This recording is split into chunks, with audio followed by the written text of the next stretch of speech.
เอาสิพามาเบิ่งเนาะสิ่งเล็กๆน้อยๆแต่ว่าสำคัญหลายเนาะนี่สังเกตเบิ่งฝาหม้อน้ำมันจะมีแห่งดันกำหนดค่าแห่งดันอยู่นี่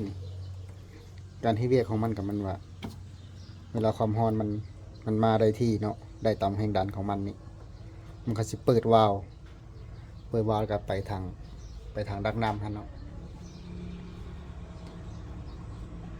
สำคัญหลายตัวนี้ถ้าว่าตัวนี้เสื่อมสภาพ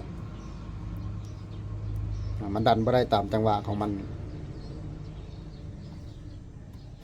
หรือว่ามันเสื่อมสภาพเนาะเปลี่ยนใหม่เลยซะเกินหรือว่ามันเสื่อมสภาพนี่มันบานเลยเนาะเสื่อมสภาพแล้วเนี่ยถ้าเราบ่เปลี่ยนเนาะเวลาความร้อนขึ้นเวลาความร้อนมาเนาะมันก็จะเฮ็ดให้ตัวกันของมันเนี่ยออก